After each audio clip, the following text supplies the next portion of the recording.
Existuje nejaká nadprirodzená dimenzia? Svet mimo toho, ktorý poznáme? Existuje život po smrti?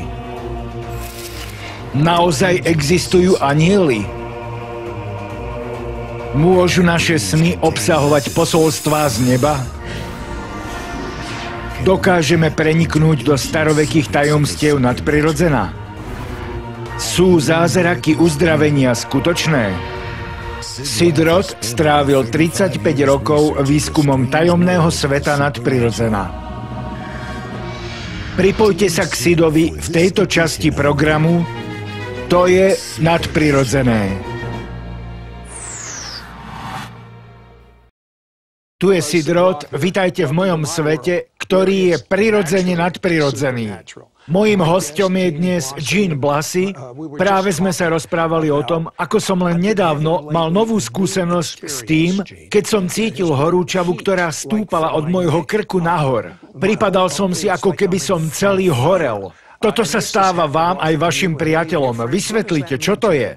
Takto sa prejavuje Pánovo pomazanie, Pánova moc. Najmä vtedy, keď narastá vo vašom živote. Božia prítomnosť vo vás v určitej oblasti vášho života sa zosilňuje. Často cítim, ako uzdravujúce pomazanie stúpa od krku smerom nahor. Veríte, že mnohí, ktorí nás pozerajú, budú uzdravení? Áno, naozaj tomu verím. Gene zažila vo svojom živote viac odmietnutia a viac strachu, ako by ktorýkoľvek človek mal v živote zažiť. Keď mala 3 roky, dostala zápal plúc, na ktorý aj naozaj zomrela, ale lekárom sa podarilo oživiť ju. To spôsobilo mnoho ďalších zdravotných problémov. Keď mala, tuším, 8 rokov? Áno. Jej otec zomrel, držiac ju v náručí. A o mesiac neskôr zomiera aj jej mama. Gene bola 3-krát adoptovaná, bola oddelená od svojich bratov a sestier, napokon sa vydala, ale stalo sa to, že jej prvé dieťa zomrelo. Čo ste si vtedy mysleli o Bohu? Rozmýšľali ste o tom? Bola som vtedy tak zdevastovaným človekom, že neviem, či som rozmýšľala o Bohu. Bola som kôpka nešťastia. Ale myslím, že som rozmýšľala o Bohu, lebo som si myslela, že ma nemá rád. Myslela som si, že je so mnou niečo veľmi v neporiadku, keď som stratila toľko blízkych. Ale Boh vo svojej nekonečnej láske vošiel do vašej spálne. Porozprávajte o tom. Jedného dňa sa jednoducho zjavil v mojej izbe vo svojom slávnom vzkriesenom tele, žiariacom slávou od Božieho trónu a postavil sa oproti mne s rozovretou náručou. A nenachádzam slova, ako to opísať, ale každá bunka jeho bytosti, každá časť jeho tela od hlavy k nohám vyžarovala lúče a lúče lásky. Bolo to, ako by jeho vnútro preniklo do mňa a naplnilo ma to neuveriteľnou radosťou, ktorú som dovtedy nepoznala. Zvolala som Ježiš. Vnútri som presne vedela, kto to je, tak som zvolala Ježiš. Nikdy mi nebolo tak dobre. Netušila som, že človek sa vo vnútri môže cítiť taký šťastný. A táto udalosť odštartovala sériu skúseností, ktoré ma napokon pritiahli k Pánovi. Váš manžel potom stratil svoju lekáreň. Čo bolo potom? Toto vyústilo do mojej druhej zvláštnej skúsenosti. Stála som sama v izbe a premýšľala som, čo urobíme. Cítila som sa úplne stratená. Čo teraz? A vtedy som počula ten hlas. Teraz, keď už poznám Boží hlas, tak viem, že vtedy ku mne fyzicky prehovoril a povedal: Gene, tvoj manžel nebude vždy len obyčajným lekárnikom. Ja som si ho povolal, aby bol mojím služobníkom. Tento hlas ma vydesil na smrť, lebo som si myslela, že ku mne hovorí niekto cudzí, kto vošiel do nášho domu, tak som sa obzerala, ale nik tam nebol. Potom neskôr sme vnímali, že Boh si nás povoláva do severného Texasu, tak sme sa tam presťahovali. Tam som mala ďalšiu skúsenosť s Bohom, ale stretla som tam aj ľudí, ktorí mi povedali, že cestu do neba si musím zaslúžiť. Keďže som vtedy bola koncertná klavíristka, tak mi povedali, že by som mala dávať hodiny klavíra, inak mi Boh zoberie môj talent. Napadlo ma, možno sa takto dostanem do neba. Nerozumela som mojim skúsenostiam ani tomu, čo to je byť spasený. Ale chceli ste sa dozvedieť viac o tom Ježišovi, ktorý vošiel do spálne. Bola som tak hladná za ním, ale nevedela som, ako ho nájsť. Takže ste dávali svoje hodiny klavíra a začala k vám chodiť jedna mama, ktorá bola iná ako ostatní ľudia. Zostala tam s vami a chcela sa s vami rozprávať. Čo vám povedala? Poviem vám to teraz na rovinu, tak ako to naozaj bolo. Keď tam sedávala, tak som si myslela, nikto nemôže byť takýto láskavý, to je pretvárka. Hnusila sa mi. A jedného dňa mi povedala, neuvarili by ste niekedy doma kávu, dali by sme si ju spolu a chcela by som vám pritom niečo povedať. Navonok som nahodila masku, usmiala sa a povedala, prečo nie? Ale v srdci som si myslela, tá je ale drzá. Ježiš na vás pracuje, nech ste akýkoľvek. Tak som tam prišla, sadli sme si v kuchyni a ona mi povedala evanjelium, ktoré som dovtedy nikdy nepočula. Povedala mi, Jean, povedal vám niekto niekedy, že Ježiš vás miluje? Jej slova zasiahli moje srdce. Zatiaľ, čo jej pohľad plný lásky prenikal do môjho vnútra. Odpovedala som, nie, nikto mi to nepovedal. Potom mi hovorila o tom, ako Ježiš zomrel za mňa a keď odišla, išla som do obývačky a sadla si do manželovho kresla. Bola som úplne hotová, pretože to, čo povedala, mi prebodlo srdce. Veľmi som plakala a povedala som, Ježiš, musím ťa získať. Nechcem žiť, ak by som ťa nemohla mať. A vtedy prišiel znova. Celá obývačka sa rozsvietila žiarou, ktorá pochádzala od Božieho trónu. A celá moja bytosť bola opäť znovu naplnená ním. A môžem vám povedať, že toto bol deň, ktorý som bola naplnená. Hovorte o tom. Od toho okamihu v kresle som bola naplnená láskou Kristovou k ľuďom. Boh mi dal milosť, aby som dokázala milovať každého človeka. Mali ste takéto stretnutie aj s Duchom Svätým? Hneď potom som volala tej pani a povedala, prijala som Ježiša, stretla som ho. A ona sa ma spýtala, bola ste pokrstená Duchom Svätým? Povedala som, neviem o tom nič, ale budem mať potom viacej Ježiša. Ona na to, áno. Tak som išla do našej spálne, klakla som si tam na kolená a znova som mu povedala, musím to mať, ak ma miluješ, tak mi to dáš, lebo lepšie som to nevedela. V tom čase som bola osobou, ktorá sa hlboko vo vnútri cítila nemilovanou. To mi urobil život. Nemyslela som si, že by ma niekto naozaj mohol milovať. A zrazu opäť jeho prítomnosť a žiariaca nebeská sláva naplnili miestnosť, v ktorej som bola. A v tom čase som vôbec netušila, ako by som sa vlastne mala modliť. Ale ako Biblia hovorí, z vášho vnútra, z vášho brucha budú vytekať prúdy živej vody. Zrazu z môjho vnútra vyrazila fontána slov v modlitevnom jazyku, ktorý som nemohla zastaviť. Teraz zadržte a keď sa vrátime, tak sa dozvieme, čo sa stane, keď sa Božia ruka dotkne takejto zranenej ľudskej bytosti. O chvíľu sme späť.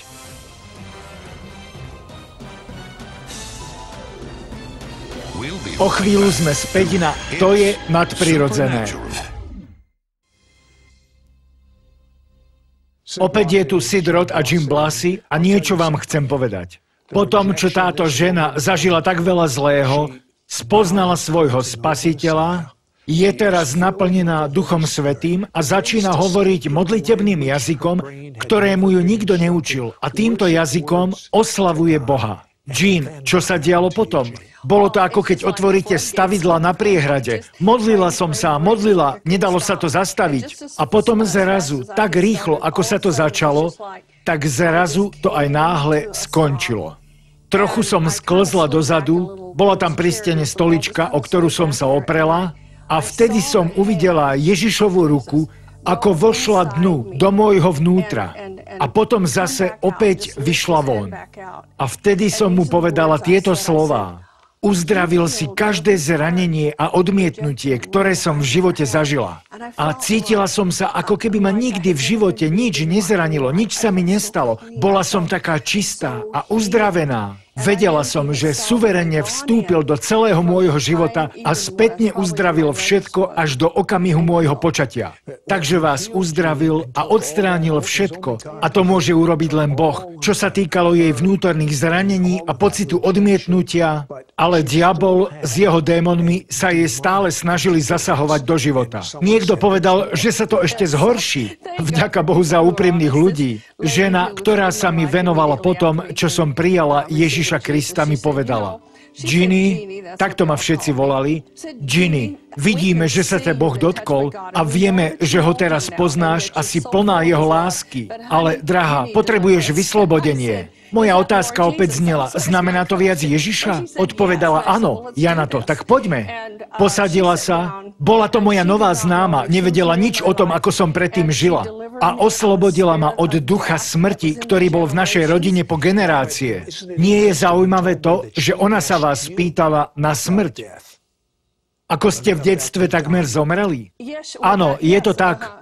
Oslobodila ma od ducha smrti, ale najprv zbledla ako stena, keď jej Pán prikázal, aby zo mňa vyhnala ducha smrti. Celá vyjavená sa ma spýtala: nezomrela si, keď si mala 3 roky? Povedala som jej: áno. Nie je úžasné, že Boh takto cez ňu prehovoril? Vedeli ste, že toto je od Boha? Áno, ale aj po tomto som stále vo svojom najhlbšom vnútri bola naplnená pocitom odmietnutia a strachu. A preto zo mňa vyhnala ducha odmietnutia a ducha strachu. Sid, o tomto som vám nehovorila, ale predtým, než som spoznala Ježiša, som nedovolila svojim deťom, aby si sadli do auta aj môjho najlepšieho priateľa. Vždy museli ísť so mnou, lebo som im hovorila: ak vás niekto na ceste zabije, chcem zomrieť s vami. Nie je strašné, že som takto uvažovala? Počúvajte, ak by ste neboli oslobodená Ježišom, neverím, že by ste boli schopná letieť sem do Charlotte v Severnej Karolíne a vystupovať v medzinárodnej televíznej show. Neverím tomu ani trochu. Nie, určite nie. Kedysi som povedala svojmu manželovi takúto vetu: Norm, nikdy v živote ma nedostaneš do lietadla. Vedela som, že by som zomrela. Je ľahké dostať infarkt, ak sa naozaj veľmi bojíte. Vedela som, že by som zomrela a preto som povedala: nikdy tam nenastúpim. Ale potom som stretla Ježiša a už 28 rokov s tým nemám žiadny problém. Milujem to. Pozerajú nás ľudia, ktorí sú tak veľmi zranení, naplnení pocitom odmietnutia a strachu. Pomodlili by ste sa za nich? Áno, veľmi rada. Chcela by som, aby ste počúvali svojim srdcom, nie svojou hlavou. Ježiša sa môžete dotknúť len srdcom. Pán Ježiš, prosím ťa, aby si sa dotkol srdc týchto ľudí. Pane, dnes si mi ukázal, že sú tu ľudia, ktorí neustále 24 hodín denne žijú v obavách o svoje deti, žijúce v nebezpečných štvrtiach. Pane, teraz sa modlím za bezpečnosť týchto detí, aj za školy, ktoré navštevujú. Privlastňujem si všetko zo Žalmu 91, ktorý je Božím ochranným múrom. Nebeský Otec, pýtam si, aby si poslal anielov na ich ochranu. Ďakujem ti, Pane, za to, že to robíš. Pane, zväzujeme ducha strachu, vyháňame ho a lámeme jeho moc. Pane, vyhlasujeme, že tieto matky sa už viac nebudú báť. Zväzujeme všetky sily, ktoré pôsobia ten strach. Pane, veríme ti, pýtame si to v mene Ježiš, dôverujeme tebe aj tvojmu slovu. A ďakujem ti, Pane, za to, čo si mi dnes ukázal. Množstvo matiek, ktoré sa dnes konečne uvoľnia a oddychnú si. Hovoríme vám, buďte slobodné v mene Ježiš. Jean, verím, že sa práve teraz udiali úžasné veci, ale to, že sa okolo vás dejú zázraky, je pre vás normálne. Boh vám povedal jednu pozoruhodnú vetu, povedal, že viac používame náš rozum na to, ako sa vyhnúť pôsobeniu v Božom kráľovstve, než na to, ako by sme v ňom chodili. Ak sa to týka vás, povedzte: diabol, už viac nie. Budem nasledovať to, v čom má záľubu Duch Svätý. A ja ho teraz budem nasledovať tak, že vám poviem, že nastal čas pre váš zázrak. Budeme sa za vás modliť potom, čo sa vrátime späť. Neodchádzajte.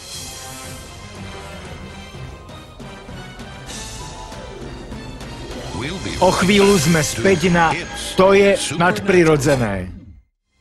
Opäť vás víta Sid Roth a Jean Blasey.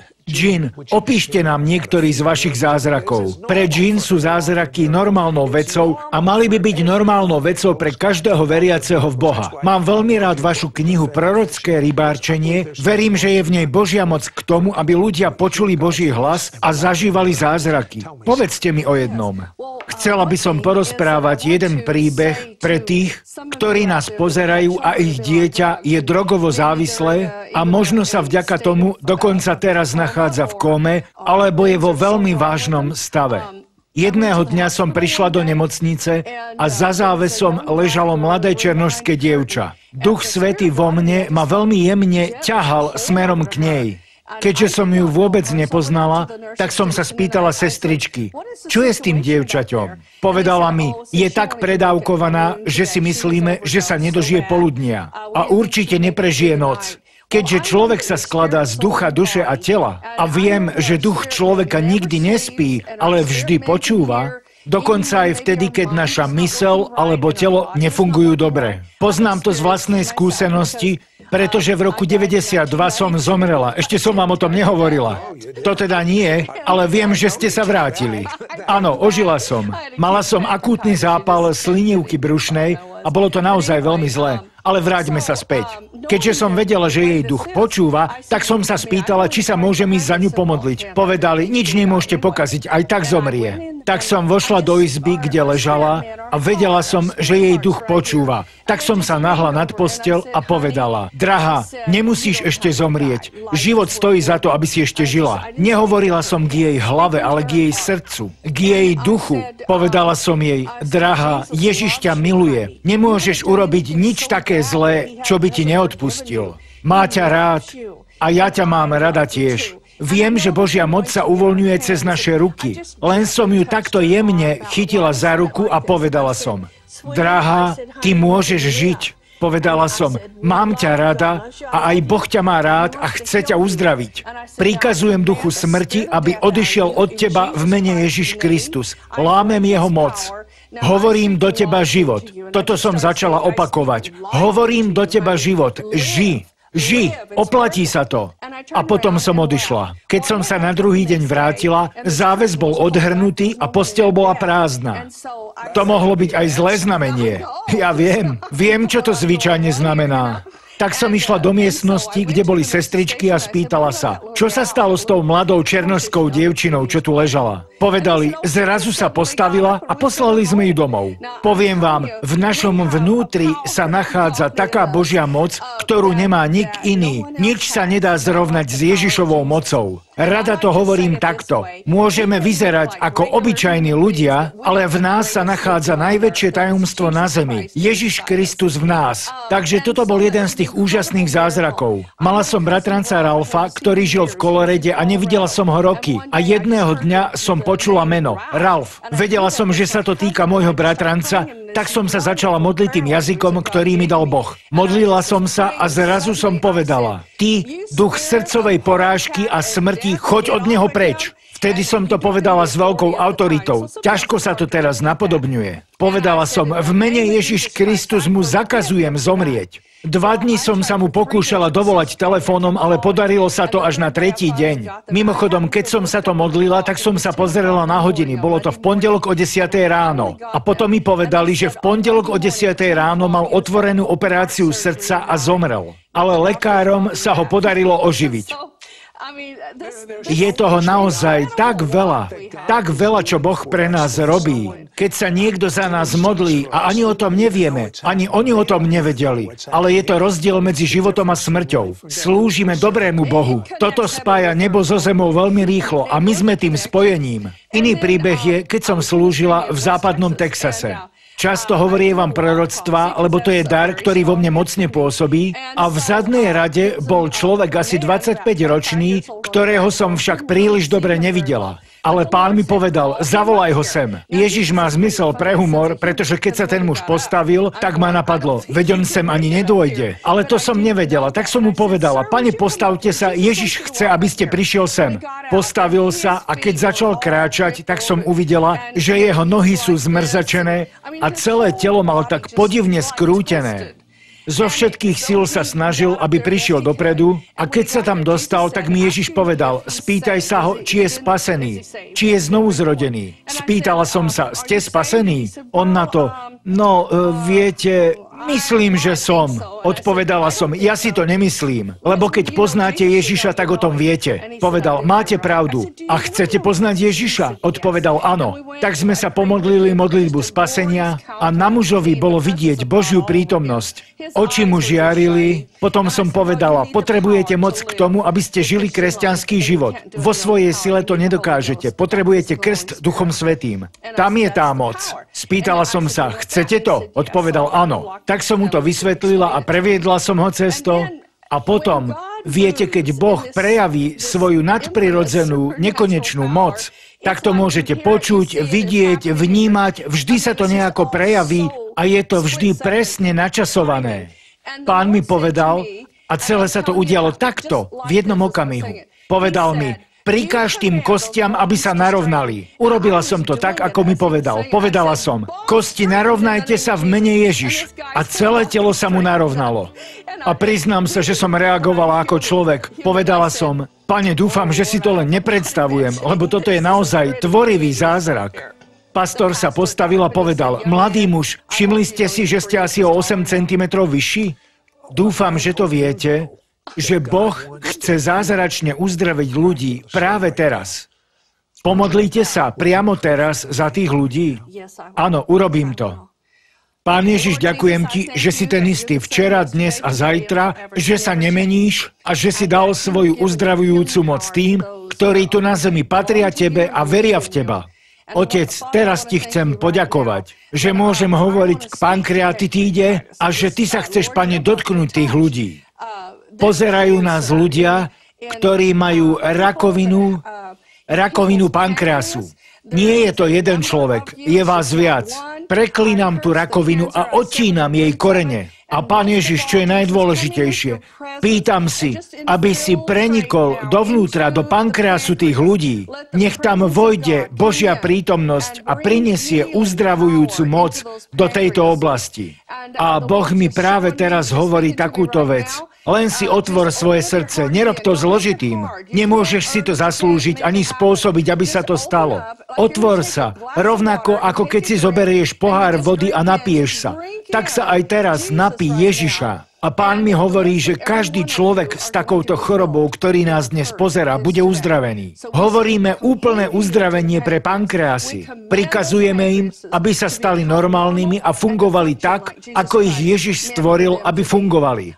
Pane, je tam niekto s krivou nohou a ja ti ďakujem za to, že tá istá moc, ktorá vzkriesila Ježiša z mŕtvych, prebýva v Sidovi aj vo mne a my teraz slovami uvoľňujeme túto tvorivú moc. Týka sa to muža, mladého muža. Máte asi 180 cm, ale určite nie viacej. A hnedé vlasy. Máte tmavé oči a Pán povedal, že je to pravá noha. Chvíľku vydržte, lebo chcem mať absolútnu istotu. Nie, je to ľavá noha. Je pokrivená a Pán hovorí, že dnes ju narovná. Tá noha sa pokrivila pri nejakej nehode. Jean, pridávam sa k tejto modlitbe a modlíme sa v zhode, že táto osoba je uzdravená. Pamätáte sa ešte, akú modlitbu sa Jean modlila? Ježiš, prevezmi môj život, dávam ti ho. Toto by som chcel, aby ste sa pomodlili. Povedzte to nahlas a miente to naozaj, lebo tieto zázraky sú reálne. To, čo vidíte očami, je dočasné. Ale my tu hovoríme o realite. Nie ste unavení z toho, že vidíte len dočasné veci. Je čas vidieť realitu. Ježiš, povedzte to nahlas. Ježiš, prevezmi môj život, dávam ti ho. Robím ťa svojím pánom, odvraciam sa od hriechu. Prevezmi môj život, dávam ti ho.